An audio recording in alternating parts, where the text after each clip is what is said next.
So I'm going to give you a demonstration of painting this hot dog painting from these hot dogs. My eye level made it probably look more like this in the camera because I was up on it a little bit more than the camera was when I was shooting it. This is how the pack of hot dogs look from my eye level, although the reds and blues are oversaturated in this photo of them. This little device is a viewfinder which can be useful. You can make it the same size as your surface you're going to paint on and then use it to sort of frame the view of what you want to paint. You can almost do it with your fingers too. Just make a little 2 L's with your fingers and kind of crop it in like that. Either one works to have it helps you make a decision where you want to place what you're going to paint. Another good way to start is with a quick thumbnail sketch. There's my actual thumbnail, so it's pretty small. That way I can get it done quickly and see how I want to compose my paint. Now I'm starting to draw it in with just the ultramarine and burnt sienna.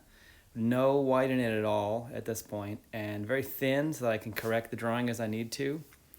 I'm using the maul stick to make the straight edges, and it's much easier to correct this way, right? If I get something wrong here, I can just wipe it off. I've already wiped this off. You can see the surface was a little wet because I've already started correcting a couple of times. And now I'm just going to take a guess at some of the darks, and then I want to mix up some color. So here's the palette.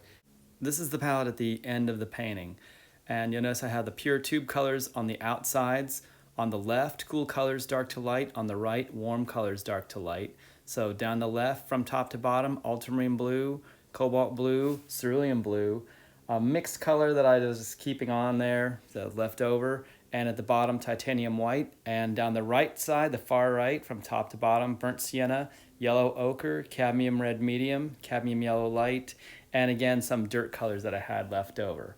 On the inside of the palette, you notice I basically, at the top it's darker, at the bottom it's lighter. My palette's organized overall. It makes it much easier to make decisions. Again, if you're not sure what to do to organize your palette, just copy mine. It makes a lot of sense. I put things down in the same place. You don't want things in a different place every time you go to paint. So you can see the piles of color I mixed aren't exactly the ones I ended up with. Now I'm gonna start mixing color. We'll speed this up a little bit. So I'm going to start mixing the colors that were on the left there, those darker, cooler colors with a little more blue in them. So I'm going to start with a surround, what's behind the hot dogs and the tray, and going dark to light. You notice I'm keeping my dirty spot pretty close to the bottom of the palette. That way, as the paint spreads out, when I'm mixing these colors, I can keep the little piles clean and I can keep more piles of paint on my palette and have them be better organized. So again, I'm mixing dark to light, starting with the cools and then going over to the warms, which is, you can start either way, but that just happens to be how I started this. Now I'm mixing up some neutrals for the part of the packaging that's white and mixing up some highlight colors. The light on this isn't that warm. Here's how the painting looks at the start. So I just have a map and a couple of colors tested out, like a dark for the hot dogs, a first guess, a tray color which looks okay, the color for the cloth behind the hot dogs, and now I'm ready to go back into the painting and keep working on it. So now that I have the shadow laid in, I want to get the surround in, right? You notice I graded it out a little bit, left to right, so it's not exactly the same. Then I'm starting with the cast shadows and working my way back to the hot dogs. I'm painting everything around them since the reflected lights show the colors that are around them, so it's really important. It also lets me fix my drawing and kind of keep working the whole painting up at once. Here's how the painting looks at this point, just with everything mapped out and the surround addressed initially. This is a good way to work because people get in the habit from drawing sometimes of drawing an object in a void. And again, painting is a relational art. All these colors are interdependent. So you don't want to just do a little piece in the middle and ignore everything around it as though it doesn't exist. So there's no nothing in painting. So that's why I'm getting everything going right off the bat and saving the hot dog itself for dessert. So I'm testing out some of the lighter colors. I just want to make sure they're okay. And you notice as I'm working on this, the colors I end up putting on always get nudged a little bit. I pull them out of the piles, warm them or cool them, depending on what they're facing into, and work my way from dark up to the lights. Now that I hit the hot dogs, I'm working on the packaging some more. I really want to get my values sorted out from the outset. That's why I started with the darkest darks and then the surround, and start working my way through the hot dogs and the packaging. I'm trying to work on the whole thing at once so I can see what these big notes look like in relation to each other. Because really what I want to get at is the light, right? The light that I'm seeing on these. So that's super important.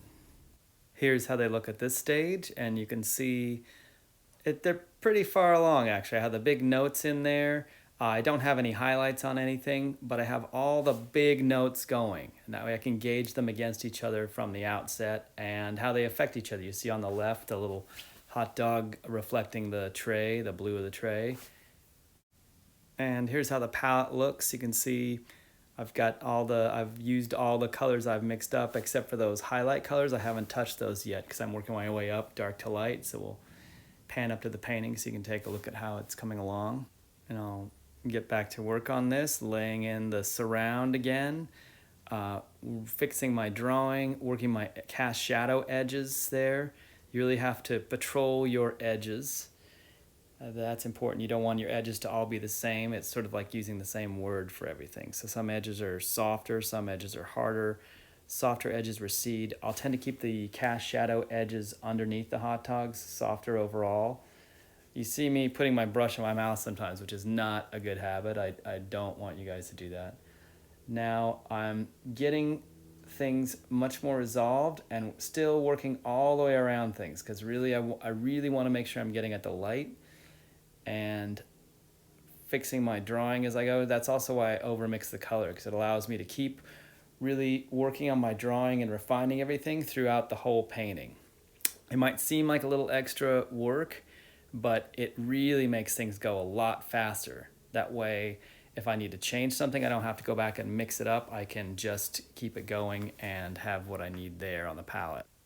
Here's the palette at the end again. Hot dog colors over on the right, some neutrals in the middle, including the lights, the highlight color, fairly neutral, and surround colors on the left, the cloth behind and the tray.